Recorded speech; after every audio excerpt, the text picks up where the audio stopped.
It has been a while since I've posted anything of note, and there was a lot of stuff I guess I could comment on, but I've been too freaking lazy to do.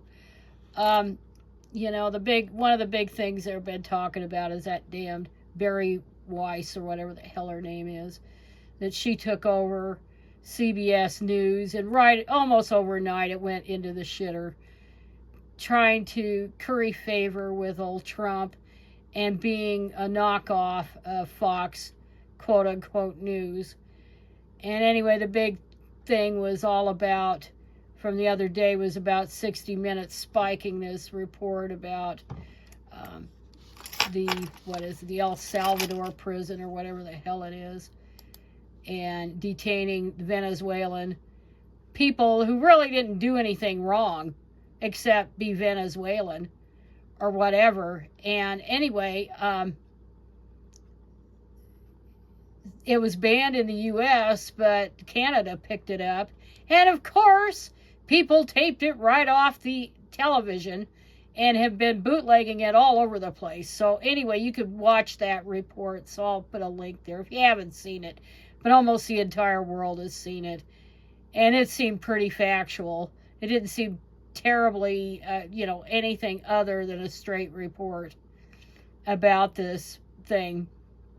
But, Trump and Hegseth and their ilk, they've committed all kinds of crimes, and they still get away with the usual bullshit. And then, let's see, what else was there? Oh, yeah, this has been talked about. And, of course, you got to understand what The Economist is.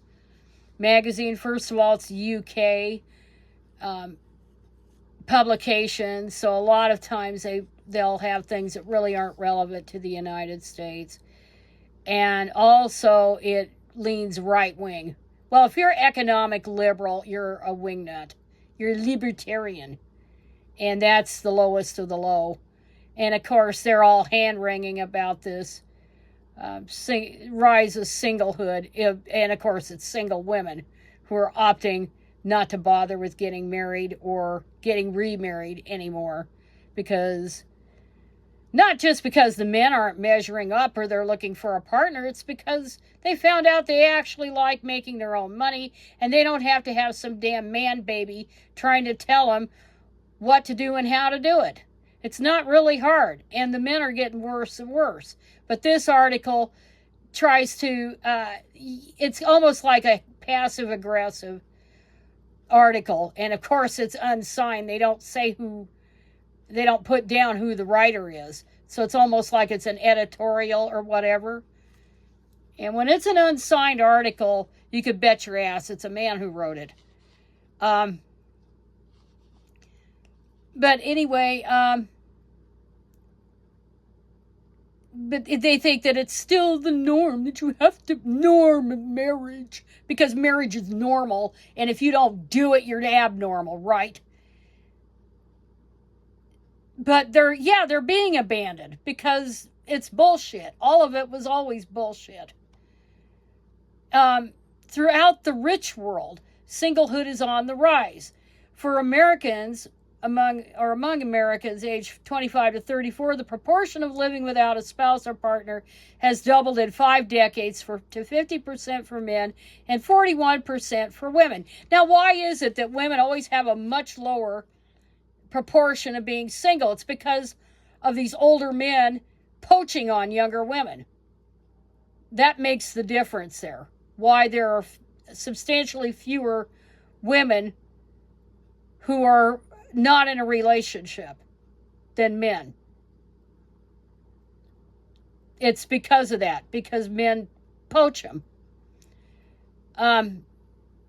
By the Economist calculation, the world has at least 100 million more single people today than if coupling rates were still as high as in 2017. Oh yeah, this is bad, a relationship recession. There's no going back to it. There's no going back to it. And there's no point stereotyping single people, especially women, as lonely and celibate. Celibacy has been totally perverted, the meaning of it. Celibacy just means the state of being single. It has nothing to do with whether or not you have sex. It has nothing to do with that. And it's just, it's been totally twisted by the media. But I wonder, I kind of wonder if AI wrote this. This is how stupid it is. The rise of singlehood is neither straightforwardly good nor bad. Yeah, well, they think it's bad. Among heterosexual, it's largely a consequence of something clearly benign. As barriers to women in the workplace have fallen, their choices have expanded. And then the more they can support themselves financially, the less likely they are to put up with an inadequate or abusive partner. The thing is, they're more likely not to want a partner at all because they do just fine without one. But, it can be lonely to be solo. It can be liberating, but it can be lonely. Oh, sure, but everybody. Surveys in various countries suggest that 60 to 73% would rather be in a relationship because there's propaganda 24/7 that women have to be in a relationship to be happy. And all they're doing is signing on for just doing more damn shit and getting nothing out of it. And I don't believe this crap at all. Yeah, saying they enjoyed. Only 27% say they weren't looking for a partner because they enjoyed it. Yeah, everybody wants to be married. Everybody wants to have kids. The bias is so damn obvious in this publication. But if you're going to write a load of shit like this, then sign your damn name to it. And there's no name signed to it. So anyway, that was bullshit. It's a permanent trend. It ain't going back. As is this one about religion holding steady, that there is no religious revival among young adults, and that's always been, the younger you are, the less religious you are. But these days, there's a lot more competition in terms of other things that people can do besides going to church. And social media has really put a huge dent in church attendance.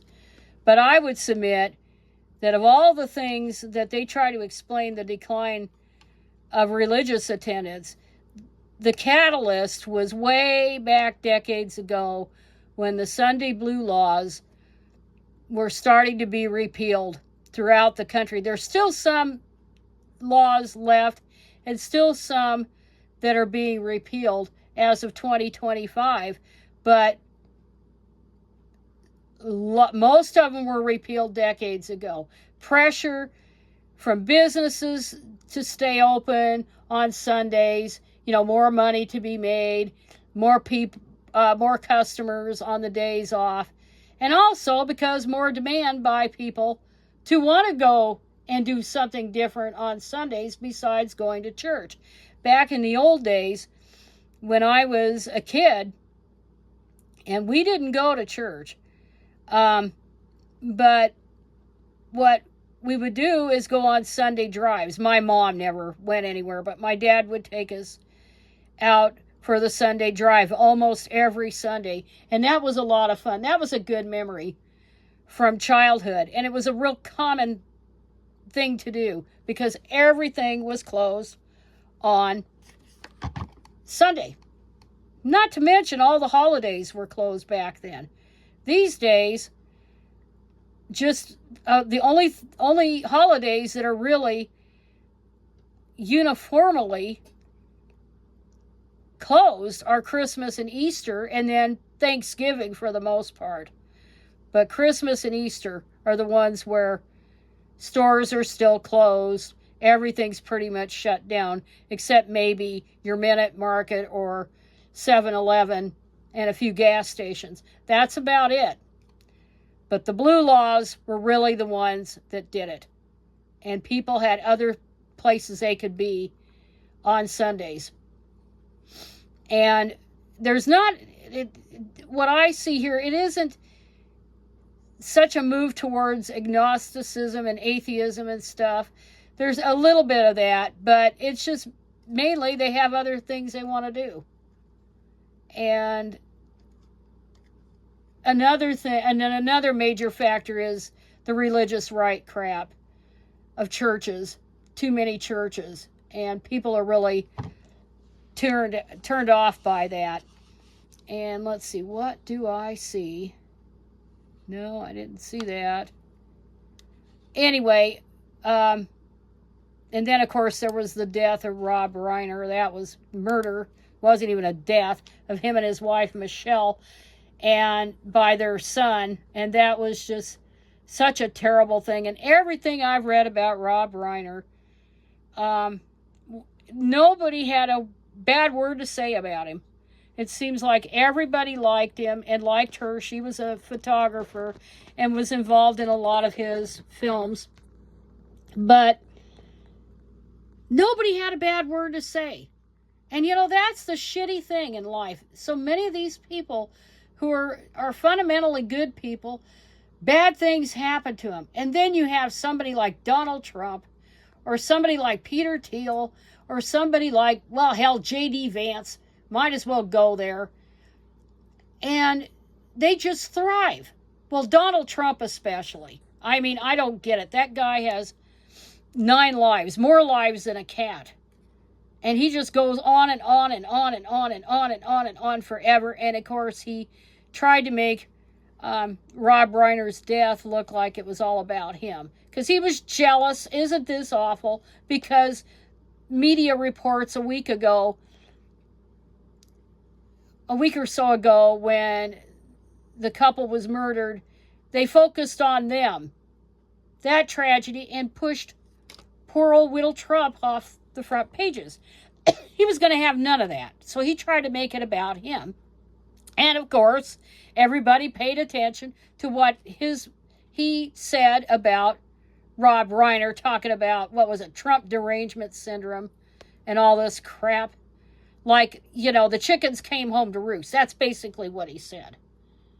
But it has nothing to do about any of that. It was just a terrible, terrible thing nobody should ever have to go through. And I'm sorry that happened. And, of course, he was kind of a Nepo baby, Rob Reiner, because his dad was the noted comedy writer / actor / TV sitcom creator, Carl Reiner.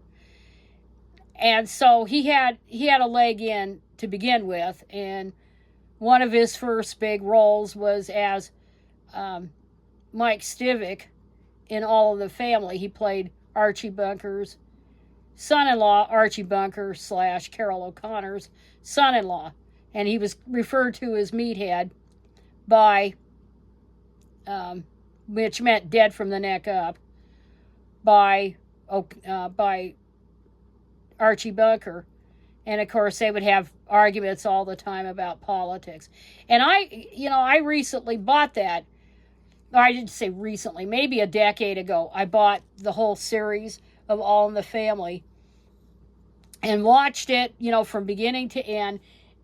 And I was thinking, well, this thing's probably dated as hell and all this. And it is in some ways. It is. That the hairstyles and the clothing, yeah, that's definitely 70s, early 70s and stuff. But you change Nixon to Trump, and you change all this, the names, and things haven't changed a hell of a lot.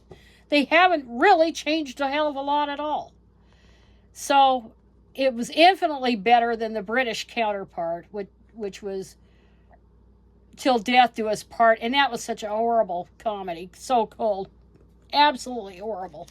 All they did was sit in the damn living room, and shit, it was awful. Absolutely horrible. So, Norman Lear, and I think it was Bud York, and they improved greatly on that sitcom. And had this, but of course it ran its course. And Reiner quit a couple of years, and so did Sally Struthers, who played Gloria, who was Archie's daughter and married to Mike. And he decided to go into directing, and he had, of course, in production, and of course he made just piles of money, just like old Ron Howard did when he basically quit acting and went into filmmaking. And he's another one that nobody ever has a bad word to say about. But it sucks when people who are fundamentally good people and bad things happen to them, and then these people that really are shit, they just seem to live forever. They seem to go on forever. And the dog is telling me to get off of the camera, so I think I'm going to call it good for today.